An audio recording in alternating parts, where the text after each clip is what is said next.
Que a paz de Jesus esteja com todos. Queridos irmãos, nós estamos aqui novamente nessa quinta-feira, continuando o nosso trabalho, esse trabalho do estudo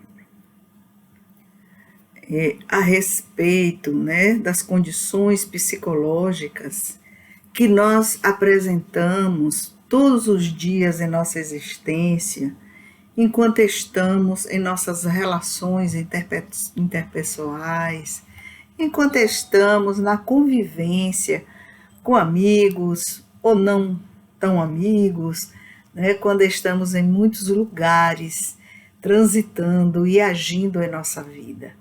Então é preciso que a gente vá aprendendo devagar com nossa irmã Joana de Ângeles, que trabalha com tudo que Jesus nos ensinou enquanto ele esteve aqui conosco na sua trajetória de tempo curto e de uma profundidade que os estudiosos da teologia ainda não conseguiram alcançar.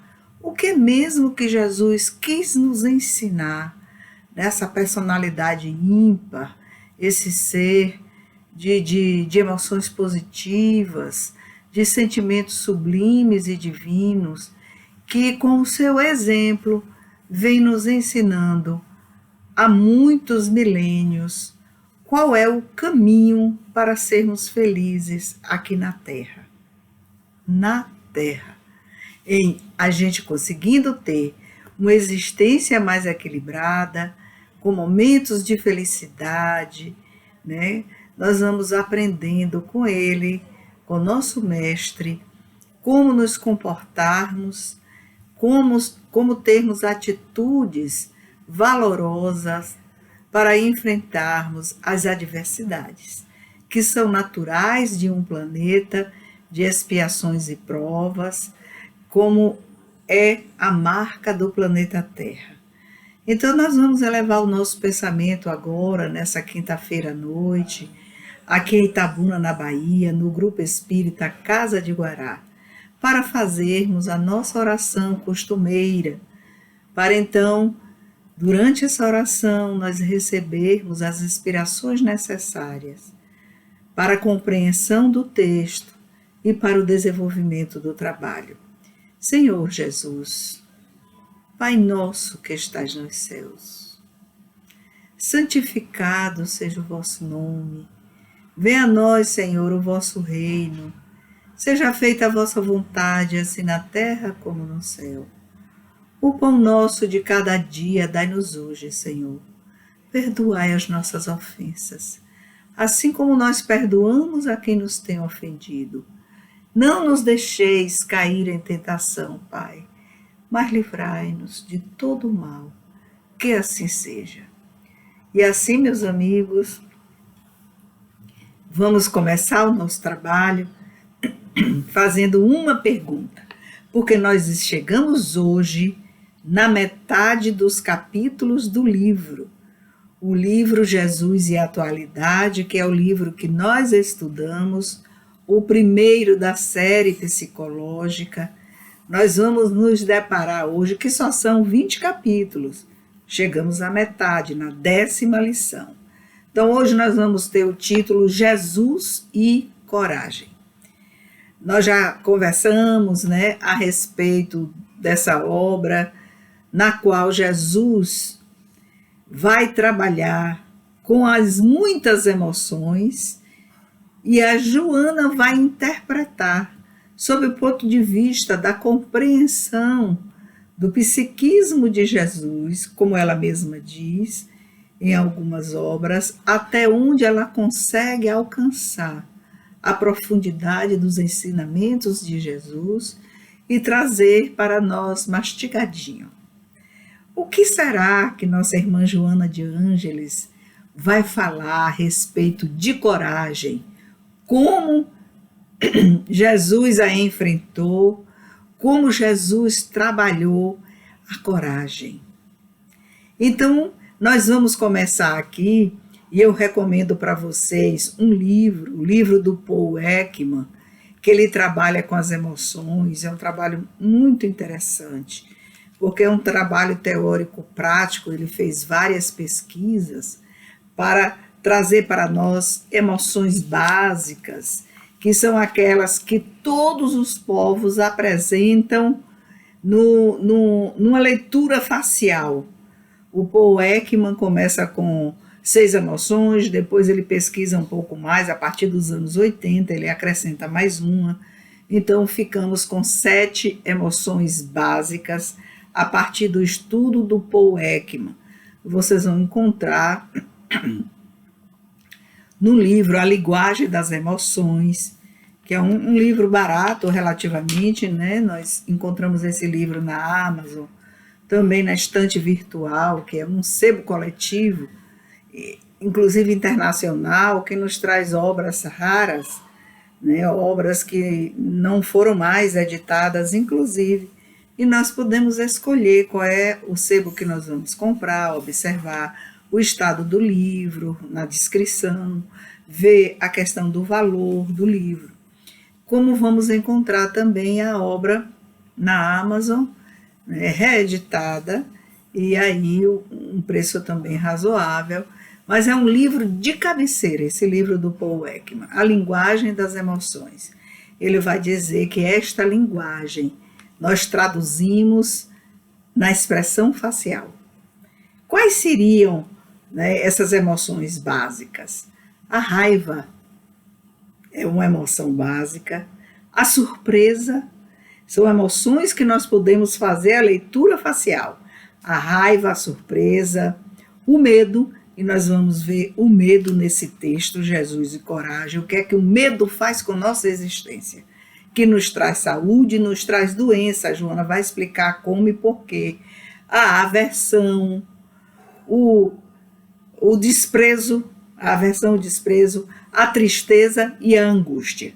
Essas 7 emoções são as energias que nós trabalhamos, circulamos a partir do nosso entendimento do que seja cada uma delas e a partir da forma como elas têm uma consequência muito perigosa para a nossa saúde física e psíquica.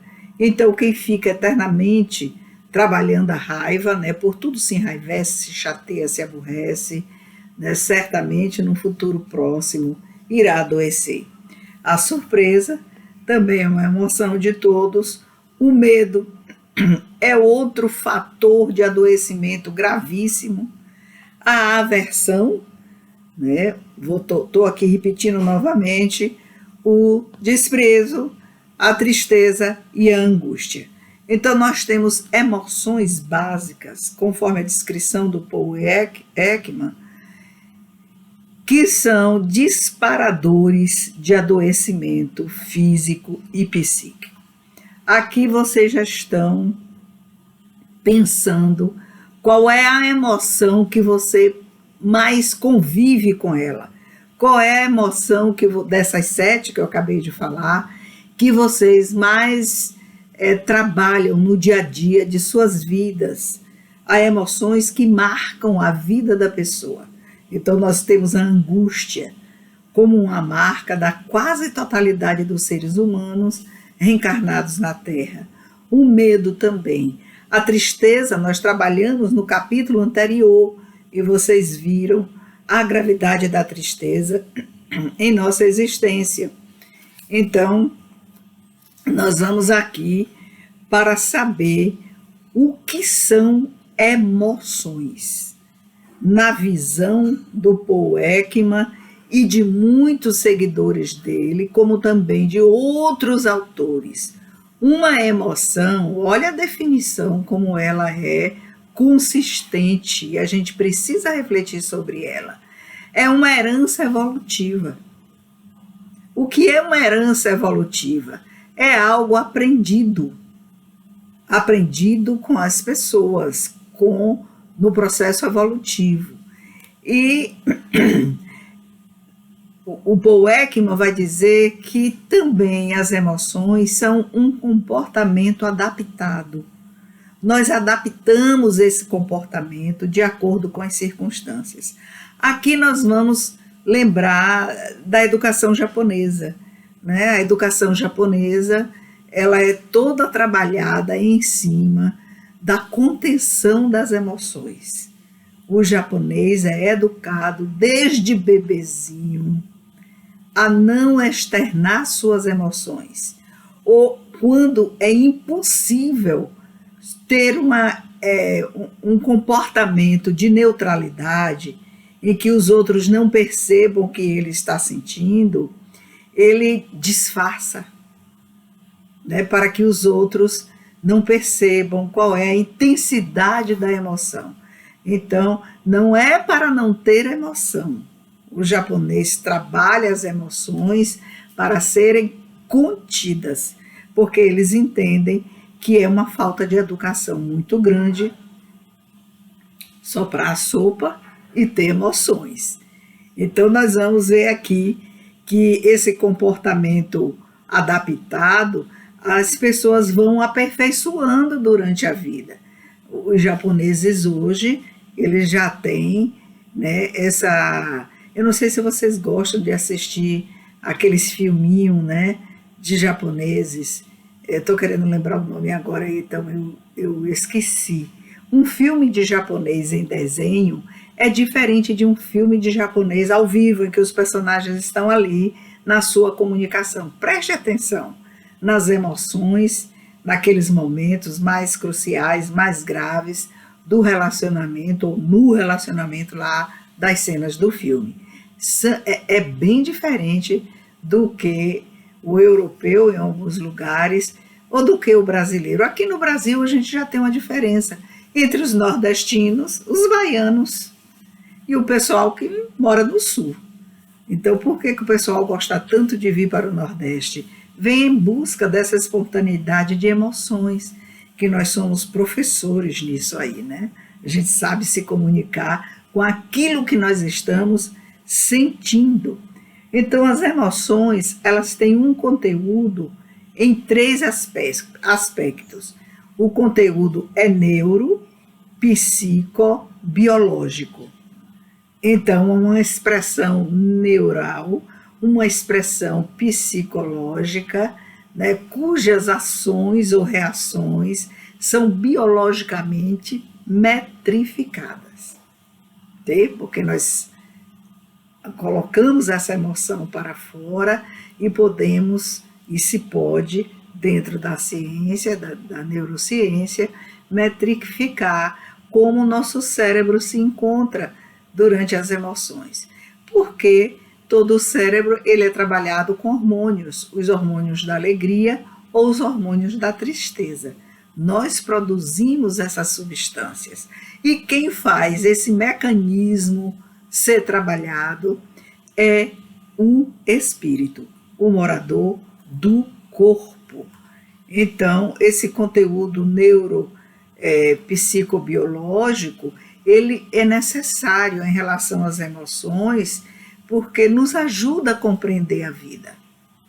Já pensou se nós estivermos no atendimento fraterno, no atendimento terapêutico, e a pessoa que está ali, ela não emite nenhuma emoção, né? Nem de amor, nem de desamor. Aí vamos dizer, né? Nós estamos diante de uma pessoa neutra, emocionalmente neutra, né? Aí tem os complicados aí para frente. Então, a Joana diz o seguinte, que todo esse estudo da forma como Jesus trabalhou suas emoções foi para nos ensinar a libertar nossa consciência para a verdade. Para a verdade. Ela vai colocar uma situação aqui interessante, vai nos lembrar de 4 situações que Jesus vivia no seu cotidiano. Ela diz que Jesus jamais abraçou o crime disfarçado de legalidade. Nunca. Porque Jesus caminhava com a verdade. Então, ele não cometia crimes disfarçados de legalidade. Ele não tinha uma arrogância mascarada de humildade. Ele era o que ele era. A arrogância é um sentimento negativo, mas ela não vinha mascarada com humildade. Jesus tinha uma naturalidade incrível para viver as circunstâncias. Ele não vivia a injustiça apoiado, né, ou subserviente aos poderosos. O único poderoso a quem Jesus reverenciava era Deus, o Pai. Sempre. E ele se colocava sempre no lugar de aprendiz, porque acima dele existia alguém. E hoje, na modernidade ou contemporaneidade que nós vivemos, nós estamos aí convivendo com uma mudança radical para que esse encaminhamento de Jesus para a verdade seja apagado da face da terra. Vocês estão vendo por que querem apagar o nome de Jesus da face da terra? Olhe bem, a Joana vai dizer que ele não se travestia de honestidade para aplacar ou ocultar sua hipocrisia. Essa questão da hipocrisia, nós temos convivido ultimamente com ela em todos os setores, socialmente falando, nas artes, na cultura, né? Na ciência, né? Na disputa entre os próprios cientistas para alcançar um destaque, um pedestal. E aí, nesse momento, ele deixou de ser o cientista, aquele que busca a verdade para resolver as questões, né, do mundo, da vida no mundo. Então, aí nós vamos ter o homem no mundo, mas o homem no mundo quer se esquecer de Deus, naquela tríade, Deus, homem e mundo, que é uma tríade filosófica. Então, apaga o nome de Deus para ficar homem e mundo. E o que vamos fazer com as emoções? Nós vamos ter aí, já temos, convivendo com isso aí, um quadro doloroso de crianças adoecidas por exposições às telas, de crianças adoecidas porque os processos educacionais ainda estão em bases ancestrais, né? Ao invés de se compreender, conversar, dialogar com a criança, nós queremos que a criança engula aquilo que ela pensa a respeito do mundo, com um psiu, um calha-boca, com um grito, com uma chibata. E estamos profundamente errados.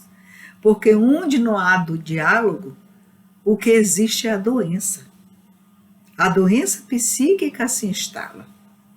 Então nós temos esse círculo que precisamos acordar a nossa geração, a minha geração, a geração de vocês, que é a pessoa de idade, né, bem jovem, aí de 20 anos, 30, 40, 50, que ainda procuram nesses comentários, nesses trabalhos, alguma fonte de recurso para fazer uma compreensão do mundo, ou vão buscar nos próprios livros.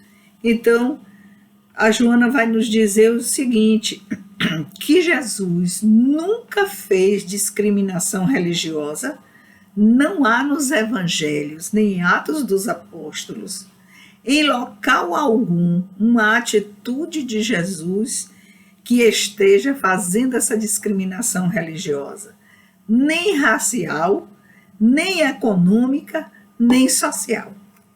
Esses 4 aspectos do homem no mundo, nunca Jesus fez discriminação. Então, o exemplo que ele deu, ele vai eleger um samaritano como exemplo de solidariedade. para prestar testemunho da sua sobrevivência após a morte, ele elegeu uma mulher de má vida. Está vendo? Sem discriminação. Certamente essas pessoas já haviam construído em si valores morais tão solidificados em suas existências passadas, porque cada existência nós vamos aperfeiçoando a onda de amor na qual nós mergulhamos e estamos mergulhados, né? E elas então puderam, durante o percurso de Jesus aqui na Terra, né, serem esses coadjuvantes das lições que Jesus veio trazer para nós. Mas quando a gente fala de valores morais, onde nós vamos buscar, né, na doutrina espírita a fundamentação? Então, o primeiro lugar que nós vamos é para o Livro dos Espíritos, a terceira parte, onde nós vamos encontrar as leis morais. E aí nós vamos, lei após lei, estudando sempre, reestudando sempre, nós vamos então compreendendo a nossa função aqui na Terra. Vamos lembrar que dessa terceira parte de O Livro dos Espíritos, ela é a gênese de O Evangelho segundo o Espiritismo. E que essa terceira parte termina com a perfeição moral. E aí nós vamos ter um capítulo específico no Evangelho segundo o Espiritismo a respeito desse tema, perfeição moral, não é? Que é um capítulo profundo, que traz uma promessa fantástica para os seguidores de Jesus. Então a Joana de Ângeles, ela continua no seu trabalho maravilhoso e para mostrar que Jesus usava palavras suaves, né, ante os sofredores, mas ele também era enérgico diante dos bajuladores, dos perversos, dos pusilânimes, que ele nunca temeu. Olha que o tema é Jesus e coragem. Jesus nunca temeu nenhuma investida dos fariseus, dos levitas, dos saduceus, dos publicanos. Ele sempre esteve íntegro, pois se ele é aquele que construiu o nosso planeta e que tem o maior carinho por todos nós espíritos imortais que vimos, né, até este momento, porque viemos do passado errando muito perante a lei de amor e de justiça. Então é essa suavidade de Jesus que nos consola, né? Aí nós vamos ver o que Joana nos diz. Joana diz assim: busca Jesus. Quem você busca no dia a dia da sua vida? Busca Jesus. Eu vou fazer um pequeno comentário aqui, que vocês não vão me levar a mal, né? Eu vejo os evangélicos buscando Jesus. Eles têm assim dentro deles essa figura fantástica como segurança de Jesus. Dentre os espíritas, nós temos também, não é, um grande número de pessoas que buscam Jesus. E da hora que dormem, a hora que acordam, da hora que acordam até o fim do dia, buscam Jesus a todo momento, dentro de si, dentro do seu psiquismo, para se comportar da melhor forma possível, para externar as emoções de modo que não agrida, emoções que socorram e não as que agridem, né? Vão trabalhando esse lado menos positivo da personalidade, esses traços agressivos, para então continuar sua trajetória de aperfeiçoamento. A Joana vai dizer assim, são conselhos, minha gente, está na segunda parte do texto. Apoia-te nele, apoia-te em Jesus, busca Jesus.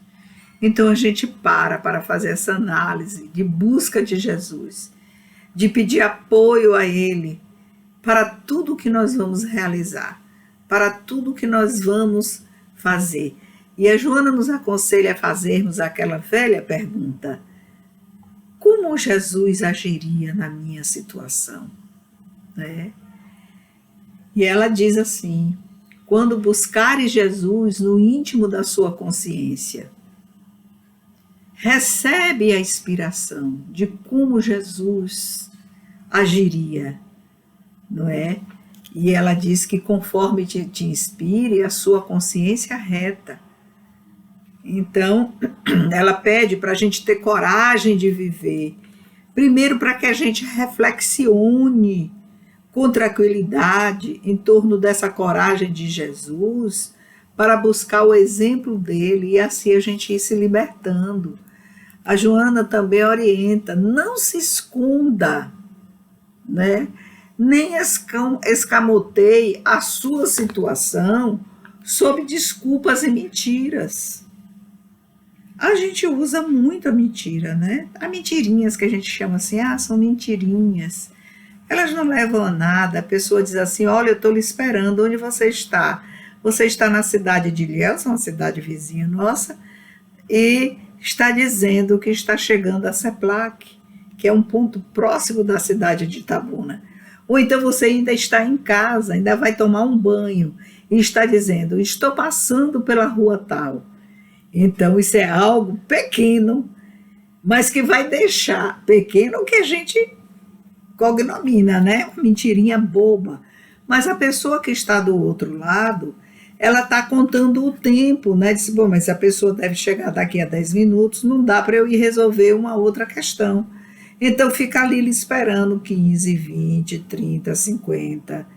Não é melhor a gente dizer: olha, eu me atrasei, eu ainda vou demorar uns 30 minutos. Não precisa dizer onde está, né? Eu me atrasei, eu ainda vou demorar 1 hora. Se você tiver alguma coisa para fazer, pode fazer, a gente marca um outro local para se encontrar. A Joana diz que a gente fica escamoteando a vida, né? Criando esse monte de mentiras que parecem mentirinhas, mas é a nossa consciência que dá esse nome. Mentirinha boba, para se safar da verdade, para se safar de uma realidade. Então a nossa irmã Joana diz: autoanalisa-te. A gente precisa fazer essas paradas. Quantas mentirinhas eu disse hoje?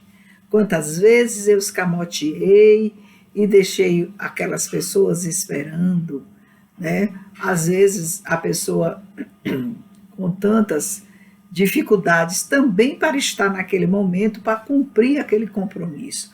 A Joana, mais tarde, nesse texto aqui, ela vai dizer que isso é um princípio de dever. E que quando a gente assume um compromisso, um dever, nós precisamos pensar no outro, nos outros que estão conosco, né? Que estão trabalhando ali conosco. Ela diz que essa autoanálise vai romper grilhões que nós trazemos dentro de nós de outras existências, né? E esses grilhões, eles estão muito atrelados ao medo, que é uma emoção básica. Ao medo. A Joana trabalha muito com medo, não é? Então, que medo é esse? É um medo que extrapola insegurança, instabilidade, sofrimento moral e físico. Então, nós queremos entrar em uma estrutura de persona, né? Que é como eu quero ser reconhecido. Eu quero ser reconhecido como aquele que cumpre o horário, eu chego 10 minutos antes. Eu quero ser reconhecido como aquele que chega depois do horário, eu vou sempre estar atrasado. Porque uma coisa é você eventualmente se atrasar, avisar do atraso para prevenir a outra pessoa. Outro comportamento é costumeiramente você chegar em atraso.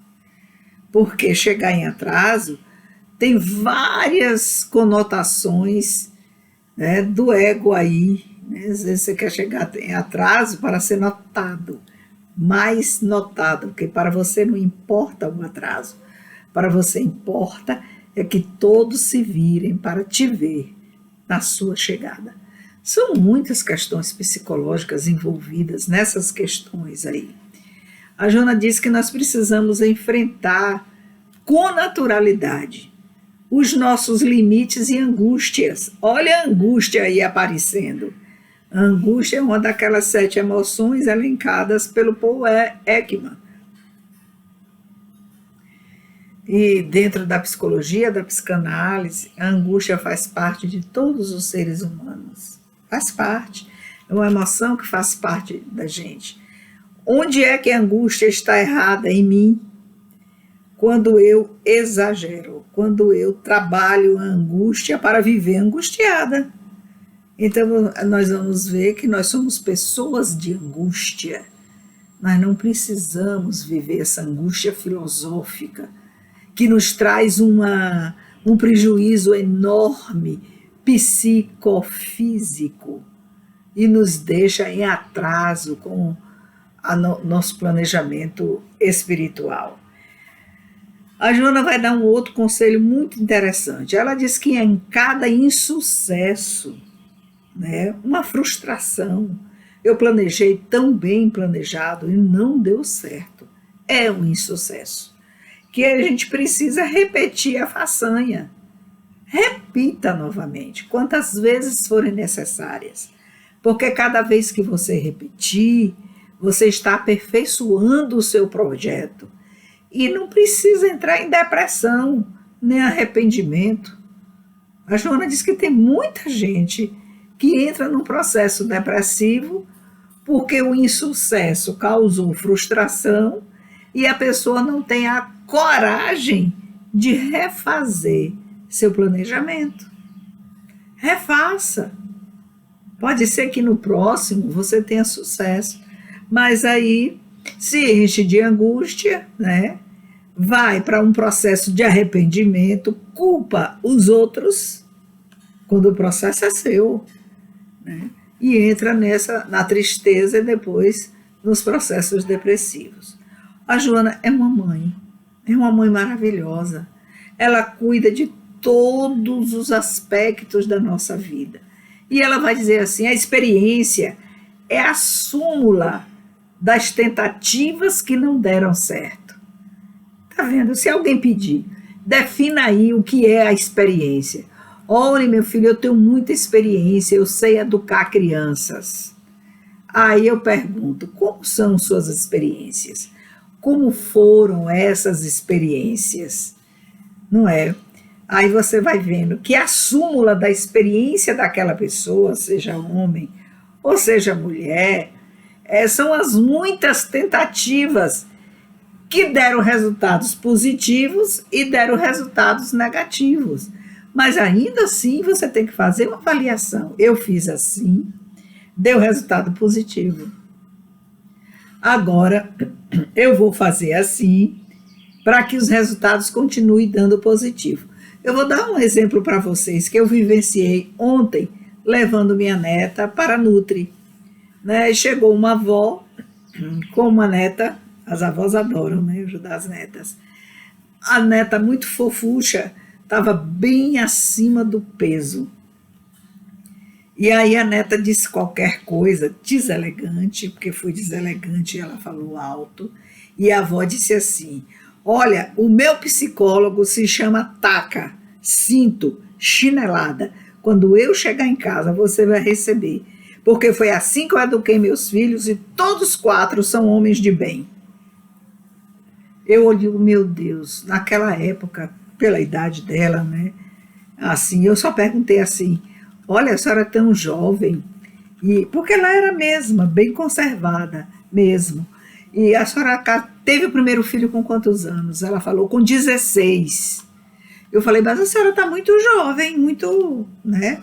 Ainda bastante conservada. Ela perguntou, que idade você me dá? Eu falei, 52. Ela, qual nada, eu estou com 78. Aí eu disse, meu Deus, ainda bem que eu sou gentil, né? Eu sempre vou dizer a menos, mas eu não dava 78 a ela, não. O máximo que eu dava era assim, uns 60, bem conservado. Agora, olha o instrumento educativo que ela estava usando. O psicólogo dela era a taca, o cinto e o chinelo. Ela usou lá atrás. Lá atrás. Conte 16 anos do primeiro filho para 78. Quantos anos tem o primeiro filho? Fizeram a conta? E ela quer usar o mesmo instrumento educativo para uma geração que vive nas telas. Sabe o que a menina respondeu? Minha avó, eu vou no conselho tutelar, fazer uma queixa sua e você vai se ver com a polícia. A neta respondeu isso, uma menina de 9 anos. E ela não percebeu que ela está vivendo no mundo contemporâneo de agora, século XXI, porque a ideia de educação dela está lá nos anos 50, 60. Vocês entenderam como é que é? Então a Joana, até isso, a Joana de Ângeles, ela vem dizer assim, nunca temas a ninguém, atribuindo-lhe uma superioridade de valor que certamente a pessoa não possui. A neta viu logo, se você fizer isso, eu lhe denuncio no conselho tutelar. Entenderam como a coisa é? Você viver na metade do século XX, ou na primeira metade do século XX, ou na segunda, e querer trazer o que você aprendeu, seja por herança cultural, ou seja lá por que for, para aplicar agora no século XXI, quando as crianças têm muito mais informação, até científica, do que nós. Tá vendo? Então a gente precisa andar para e passo com a realidade. Nós precisamos ter essa coragem de enfrentar. E não é para ter medo, que a Joana de Ângeles vai dizer, o medo é inimigo atroz. Ele dizima a vida de milhões de pessoas.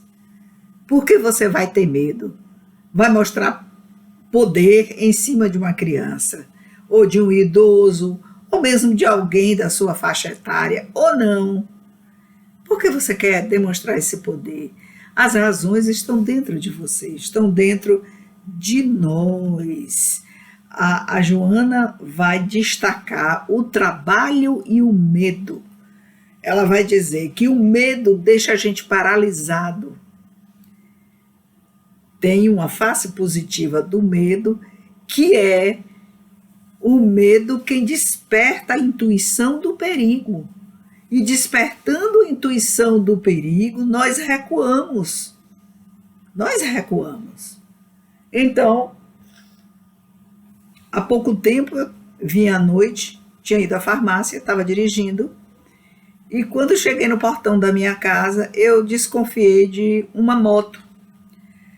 Mas eu nem vi que a moto estava vindo, né, atrás de mim. Aí, de repente, eu olhei pelo retrovisor e me veio aquele calafrio assim, saia. Aí eu não parei no portão, eu continuei andando, dei uma volta no quarteirão do bairro Castalha, voltei, e a moto atrás. Eu digo, não é possível que essa moto esteja fazendo alguma coisa. Aí dei outra volta, voltei para Cinquentenário e parei na frente de uma farmácia, que eu já até contei isso para vocês. Vocês viram? O medo me alertou de um perigo. Depois, então, o rapaz prosseguiu, parou ainda na frente da farmácia. Eu falei com o rapaz que fica sempre tomando conta ali das farmácias, são segurança, e eu disse a ele, esse rapaz está me seguindo da moto. Aí entrei, comprei qualquer coisa, voltei depois de um pequeno tempo. Aí voltei para casa e entrei. Então, o medo é uma prevenção. E nós precisamos fazer a diferença entre o medo patológico, aquele que me leva ao adoecimento psíquico ou psicofísico, e o medo que lhe ajuda a viver com segurança aqui na Terra. Mas para isso eu tenho que parar para observar os acontecimentos do dia da minha vida, para aprender. Então a Joana vai fazer essa grande pergunta, né? De onde nasce a coragem? Que eu pergunto para vocês. Qual é a nascente da coragem? Que foi a nascente da coragem que Jesus apresentou. A Joana diz que a nascente da coragem são os valores morais do homem. Os valores morais. Onde eu vou aprender? No Evangelho de Jesus, na terceira parte de O Livro dos Espíritos. Pronto, está aí a resposta do tema, não é? A respeito da coragem. Joana diz que coragem é conquista. Coragem não é temeridade. A temeridade é um comportamento impulsivo, irresponsável, que você não avalia se deve ou não deve ir. Eu poderia ter tido um comportamento impulsivo e irresponsável, né? Me achar toda poderosa, parar na frente da minha garagem, abrir o portão e ser assaltada. E aí saltariam os dois, que eram dois que estavam na moto, levariam o meu carro, ou me mataria, ou me faria qualquer coisa. Mas não, eu preferi ter a coragem de esperar. Por isso eu andei no carro quarteirão, de confiar em Jesus, porque eu fiquei fazendo oração, Senhor, me protege, espíritos bons, e aí logo uma fieira de todo mundo que eu conheço me socorra, me ajude para que eu consiga despistá-lo, eu não agi precipitadamente. Né? E me veio a ideia, se eu parar na porta de uma farmácia, que já era de noite, o comércio estava fechado, eu vou ter segurança, eu vou então saber se realmente aquela sensação de segurança que eu tive, aquele medo que me acometeu ali, se era um perigo real. Né? E eu vi depois que realmente era um perigo real. Então, naquele momento, eu não fui responsável. Eu fui responsável. Eu tive coragem. Mas eu não vou dizer a vocês, que no passado, né, quando eu tinha muito vigor, muita saúde, talvez eu tivesse parado e entrado na garagem. Eu não sei o que aconteceria. Lá para os 30 anos, 40, sei lá. Então a Joana termina dizendo que a gente precisa tomar como exemplo a vida de Jesus. A vida de Jesus é assim um socorro para nós. A vida de Jesus é a nossa segurança. Né? É a forma como nós vamos entender essas emoções basilares da existência do homem durante o seu processo evolutivo. Então que nosso Senhor nos dê muita coragem, segure nossas mãos, nos ajude a caminhar com o pensamento voltado para esse amor misericordioso que em todos os dias da vida de nosso Senhor Jesus Cristo, de Jesus de Nazaré, ele testemunhou e deixaram grafados, por inspiração do Mestre, todas as passagens necessárias para que a coragem que nasce desse processo evolutivo, né, ela seja sedimentada, clareada e esteja dentro de nós cada vez mais. Coragem para amar, coragem para perdoar, coragem para estudar, coragem para levantar da cama, fazer um serviço doméstico, algo na cozinha, né, fazer um alimento, realizar uma viagem, realizar um trabalho, uma caminhada, né, realizar algo que nós queremos muito e é nosso desejo, mas que ainda não tivemos a coragem de dar o primeiro passo. Então que Jesus nos abençoe, nos ajude por essa semana inteira, pelo feriado que vem aí, para que possamos fazer boas leituras, ouvir muitas lives, né? Aquelas que vão contribuir para o nosso conhecimento, né? Ouvir nosso irmão Divaldo Franco, Chico Xavier, muita coisa gravada por ele mesmo e não terceiros falando dele. Ouvir o nosso irmão Haroldo Dutra e uma imensidade de pessoas amorosas que por aqui já passaram, que já retornaram ao plano espiritual, ou que ainda morejam por aqui na sua caminhada de amor. Que Jesus nos dê paz.